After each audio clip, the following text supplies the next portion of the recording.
വാക്കുകളിലൂടെ, അക്ഷരങ്ങളിലൂടെ രേഖപ്പെടുത്താൻ കഴിയാത്ത ദുഃഖഭാരത്തോടുകൂടിയാണ് ഇവിടെ എത്തിയത്.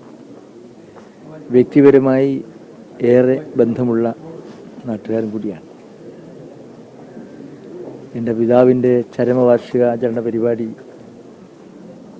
3 വർഷങ്ങൾക്ക് മുമ്പ് ഉദ്ഘാടനം ചെയ്യാൻ എൻ്റെ കൊച്ചു ഗ്രാമത്തിലെത്തിയത് ശ്രീനിവാസൻ ചേട്ടനാണ്. അദ്ദേഹത്തിൻ്റെ സാന്നിധ്യം ഇപ്പോഴും നാട്ടുകാർ പറയും, ഓർമ്മിക്കും. അങ്ങനെ വ്യക്തിപരമായിട്ട് കൂടി ഏറെ ബന്ധമുള്ള ഒരു മഹിതമായ വ്യക്തിത്വം. അഭിനയ പാടവത്തിന് ഒരു മുഖവരിയാണ്. ഭാവസാന്ദ്രമായ പ്രാപഞ്ചിക ജീവിതത്തിൻ്റെ ഓരോ ഹൃദയസ്പന്ദങ്ങളും തൻ്റെ കഥാപാത്രങ്ങളിലൂടെ സചേതനമാക്കി സ്വാഭാവികതയുടെ നൈസർഗിക ഭാവങ്ങളുടെയൊക്കെ തന്നെ സമൂർത്തമായ ഭാവഹവാദികൾ കൊണ്ടുകൊണ്ട് ശ്രീനിവാസൻ അവതരിപ്പിച്ചിട്ടുള്ള കഥാപാത്രങ്ങൾ അതിജീവനത്തിൻ്റെ കരുത്തുമായി ഇപ്പോഴും നിൽക്കുന്നത് അതുകൊണ്ടാണ് എന്നാണ് എൻ്റെ വിനീതമായ വിശ്വാസം.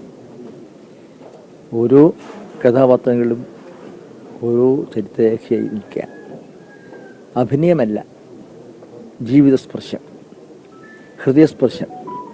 അതാണ് അഭിനയ പാടവം കൊണ്ട് എല്ലാവരെയും സ്വാധീനിച്ചത്. ചിരിപ്പിക്കാനും ചിന്തിപ്പിക്കാനും കരയിപ്പിക്കാനും പൊട്ടിച്ചിരിക്കാനുമൊക്കെ കഴിയുന്ന നിരവധി കഥാപാത്രങ്ങൾ നമ്മുടെ എല്ലാം തന്നെ മനസ്സിലുണ്ട്. അതുകൊണ്ട് തന്നെ ശ്രീനിവാസൻ എന്ന് പറയുന്ന ഒരു സഹോദരൻ, ഒരു സുഹൃത്ത്, ഒരു സിനിമാ നടൻ, എല്ലാവരെയും സ്നേഹിക്കുന്ന ഹൃദയവിശാലതയുടെ ഒരു മാനുഷികമായ ഭാവം, അതാണ് നമുക്ക് നഷ്ടമായത്. ആ നഷ്ടം തീർച്ചയായും ഒരിക്കലും നികത്താൻ കഴിയാത്ത നിലയിലുള്ള അത്യഗാധമായ നഷ്ടമാണ് എന്ന് മാത്രമേ ഞാനിവിടെ സൂചിപ്പിക്കുന്നുള്ളൂ. അദ്ദേഹത്തിൻ്റെ പരമ്പരയിലെ മക്കളൊക്കെ ഉണ്ട്, നിങ്ങളുണ്ട്. തീർച്ചയായും ആ വിടവ് നികത്താൻ ആവശ്യമായ യാത്ര അവർക്ക് മുന്നോട്ട് കഴിയട്ടെ എന്നുകൂടി ഞാൻ ജഗദീശ്വരൻ പ്രാർത്ഥിക്കുകയാണ്. ഒരിക്കൽ കൂടി ശ്രീനിവാസൻ എന്ന് പറയുന്ന ആ മഹാപ്രതിഭയുടെ പ്രോജ്വലിക്കുന്ന ദീപ്തമായ ഓർമ്മകൾക്ക് മുമ്പിൽ ഞാൻ ആദരാഞ്ജലികൾ അർപ്പിക്കുകയാണ്. എൻ്റെ സ്വന്തം നാട്ടുകാർ, അങ്ങനെ എല്ലാ നിലയിലും ബന്ധമുള്ള സഹോദരൻ. ആ ദുഃഖത്തിന് ഒരു അതിർവരമ്പുകളില്ല, വാക്കുകളില്ല, അക്ഷരങ്ങളില്ല.